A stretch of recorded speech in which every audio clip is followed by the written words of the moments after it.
Hey, welcome back to my channel. In this particular video, I'm going to give you a quick walkthrough of the brand new Conditional Builder widget that's just dropped with inside Flutterflow. It's a fantastic addition to the widget stack with inside the product. I'm going to show you how I've been using it with inside a web application which I'm building for a future series with inside the channel. Hope you find it useful, so let's have a look.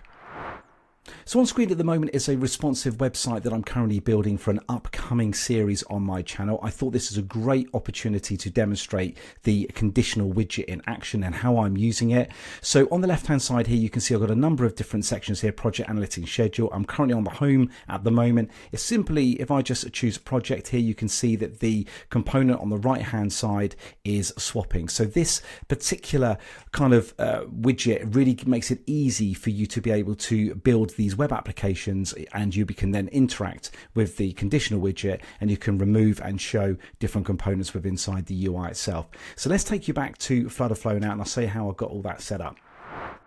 So before we actually get into the widget details specifically, there is some setup that I've actually done with inside this project, which the actual conditional widget is actually using. So I think it's important that I just run you through that at the moment.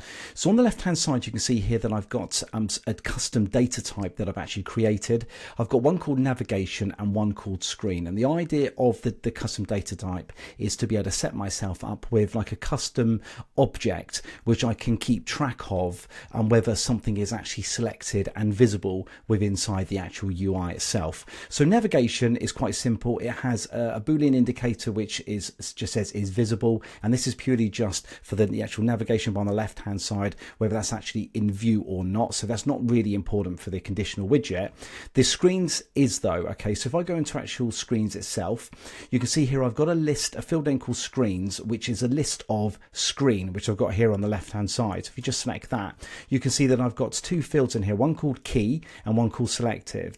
Now key is allowing me to actually put an identifier in. So in my project, I've got four options on the left hand side. I've got the projects, analytics, schedule, and at the bottom I've got home. So key is really just kind of keeping track of the names of each of those. And then I've got one called selected, which is just a Boolean, true or false, whether the user has actually selected something on the left hand side and then marked that as selected. Okay, so there's just a little bit of setup. And of course, these are the data types, but the actual app state is what actually contains the actual field that I'm going to be then checking and updating, of course, with inside the application. So you can see here I've got a single field called navigation, and it is of type navigation, which is the one that you've just seen in the custom data type.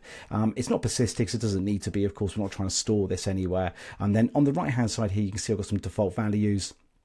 So if I just select that, you can see here that I've got a list of screens. So you can see in each of these, I've got four, which represents each of the screens that I've currently got. And you can see here, I've got one called project, which is by default not selected. I've got one here for analytics. I've got one here for schedule. And the final one I've got is home. And that one is selected by default. So it's the first one the user is going to see when they're using the web application.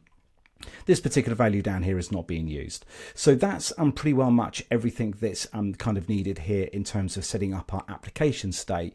And of course, the conditional widget will now then hook onto that application state and allow the UI to keep track of which pages are selected by the user. So let's go and have a look at how that's set up now.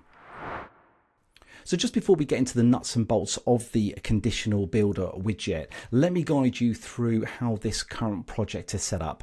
So on the left hand side here, I've got one single page in my application, which contains a whole series of components, which makes up pretty well much the main part of the application. But it's this particular area here, which is currently reserved for loading pretty well much dynamically the components that I'm going to want to show in that particular region of the application. And they are all on the left hand side here. So we've got the welcome page, the schedule page, project page, and analytics page.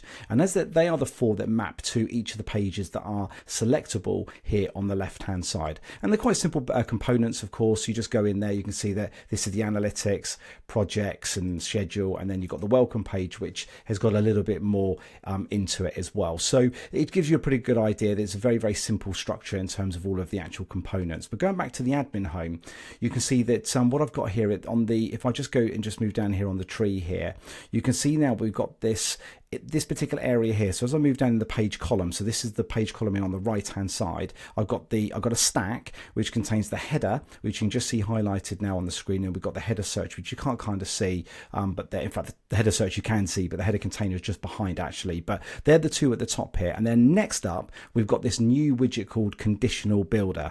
Now the Conditional Builder is quite an interesting component, because what's really nice about it is, it's actually a very nice widget, is that what it's actually got underneath it, of course, is the ability then to kind of do conditional sort of loading of widgets based on a particular condition.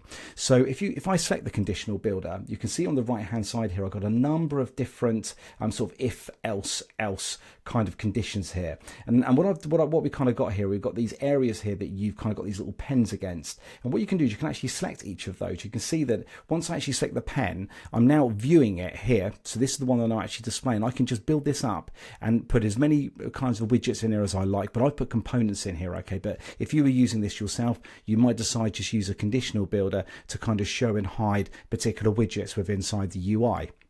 But what I've done is I've actually got a container, which is the first widget, and then inside that I've actually got then the actual component itself. Now, because I've got this one visible at the moment, you can see if I just select the Conditional Builder again here on the right hand side, let's have a look at the condition. So we've got a condition that's actually set here.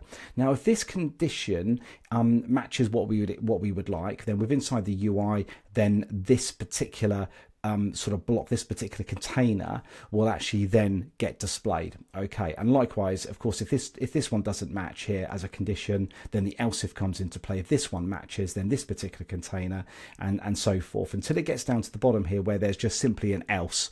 Okay, so if none of these match, then this gets displayed by default. Now in our case, when our application loads up, it's the home that we're getting displayed first, because none of these will actually match with inside the application. If you recall back in the application state, I had none of those ones actually selected with inside the screens, and these are the conditions that it's actually looking for itself. So now let's have a quick look at how these conditions actually work. So in our application itself. So as you know, in the app state, as I said before, we are tracking each of the selected pages that we're selecting here. And simply all I'm doing within the actions of these buttons is I'm just going to that screens list within inside the app state and selecting like project to be selected. But what I'm doing on every time I actually click on those, I'm actually going off to a custom function that is wiping out all of the selected state from all of the actual selected screens to get us to a default state, and then of course I'm then selecting the one that the user is actually selecting. I'll go back into that in a little bit of detail in a minute, but let's just in this example, let's just consider that I've actually just selected a project here, okay, and within inside the app state behind, the screen is selected and the Boolean value is set. So what I'm doing here is I'm actually just looking to see if that one is actually selected and it's actually marked as true, and of course if it does, then it will actually show this particular container. If I just select this here, you can see how this is set up here. So the first value that I'm passing in, so this is just a simple condition, it's just a simple if condition here, and I'm filtering down on the list of the actual screens that I actually have got in there. So you can see here that the data structure field is kind of the structure field that's within inside the actual screens list within inside the navigation. Okay, so this is all mapping to the application state or the structure of the application state. So I'm putting out the screens, okay, because that's what we've got in there, and then I'm filtering down on all of the screens that I've actually got listed there. So we've got 4 in this project, so I'm just filtering down, and you can see here this is where it's doing the filter condition. So what I'm looking for is I'm looking for that key. So I'm actually going through all of the items in the list. If the key matches project, then I pull that out. Okay, so you can see here that you if I just select this down, say the item in the list, I'm looking for key, and if it's equal to, and it's a specific value and it's project, so it's the first one I've got in there, then I pull out the item, it's the first one that I'm interested in, and I'm looking for the data structure field, and it's the value is selected. I don't want key because that's not what I'm interested in. I'm looking for that Boolean value of selected. So of course that will then come back to me. If this is correct, it will come back to me and it says if it's equal to true. So this particular condition will always only play out if the value is equal to true.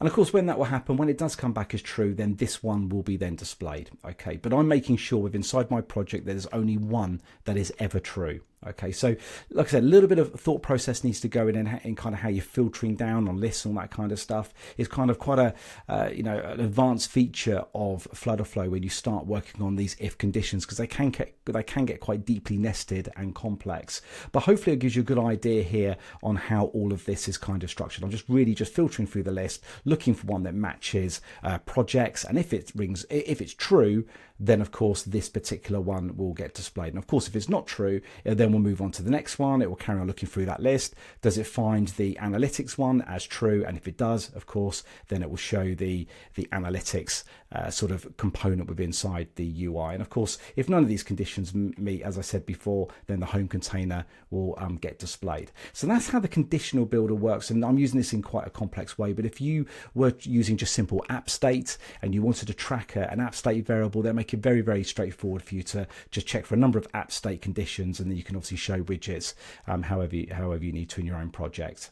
So that's how that's set up. Let me give you a quick overview of how I'm actually setting those within inside the actual project itself. So this is of course when you click on those. So let's go and have a look at that now. So let's first have a look at a custom function that I have put together, which makes our life so much easier, because as we sort of click on each of these, as I said before, we're going to want to make sure that any selected state that we had set at that particular time is completely cleared out. So the first thing that we want to do is just wipe out all of anything that's selected as true, and then of course it then allows us to then update the application state to then mark the one that we've actually clicked on as selected. Let's have a quick look at that custom function, because it's really quite straightforward here. I've got this function called deselect screens, and you can see here that what I'm doing is I'm passing in a list of screens. So if you remember back, it's we've got navigation, then we've got screens.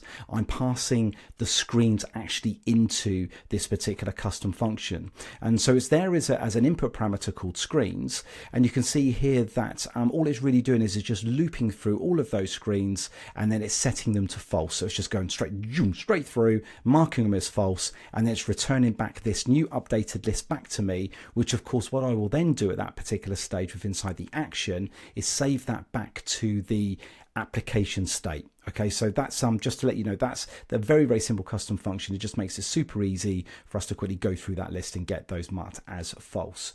So let's now go back into the application and let's have a look at how we actually now toggle and mark each of those buttons as selected.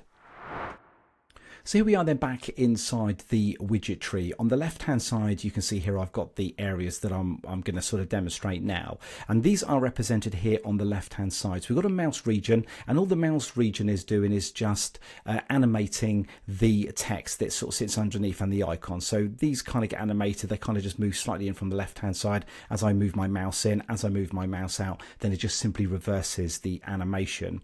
But within inside the actual project container here, in this particular example, you can see I've got an action that's currently set. So if I just choose that and then I go over to the actions here, let's see that all in action. If I hit open, so this is I've just labeled this here as clear already selected.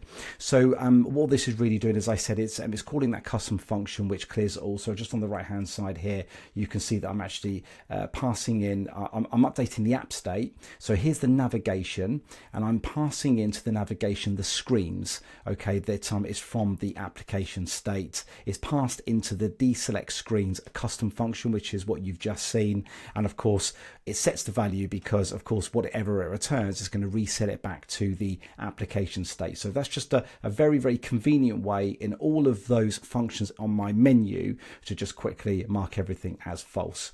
And then of course the next function, we update the app state once more, and this is where we are picking out the index of the position in our screens list. So this is in the application state. Previously you saw the different screens that I've got there. So this is the projects one, this is the top one that I've got selected, and you can see here that what we're doing is I'm doing update fields, I'm doing update navigation. So I'm doing an application update here, the app state, and you can see here that I'm just passing in the screens list, and what I'm doing is I'm updating the item at index, which is 0. So projects is the very, very first one in my list of of screens, and I'm picking out the first one, and then what I'm doing is I'm then updating one of the fields with inside that, which of course in our instance is going to need to be the selected Boolean indicator. So if I just choose update screen here, you can see that selected, I'm just setting the value to be true. Now of course I'm going to set true on across all of the options on the left hand side, so really straightforward, and that way then it just makes it very easy and very convenient for me to keep the application state as the place where I'm just tracking the selected state of all of my actual screens. Of course this is item index 0. The one that's just below that where it says analytics is going to be 1, and then 2 is going to be the schedules one underneath, but 3 is going to be the one right at the bottom. Now of course if you're into the programming world, then everything starts at position 0. It doesn't start at 1, so if you have a list of things, it's always at 0 in our case, which is going to be the first one in our list. So just a really simple way there of marking those as selected, and that's as complex as it gets. It doesn't get any more difficult than that. So there we go. Hope you found that useful in learning more about the brand new Conditional Builder widget with inside of Flutterflow. It's going to make your life so much easier instead of actually indicating conditional visibility across all of your widgets, which you previously did in the past. This widget just groups everything really nice together. So yeah, I hope you find that really useful in your own projects. Please do like the video. Really do appreciate all your likes, and please obviously subscribe to the channel as well if you love all of this kind of walkthrough stuff with inside Flutterflow. There's so much more on my channel and so much more coming in the future. So until the next video, I'll see you soon.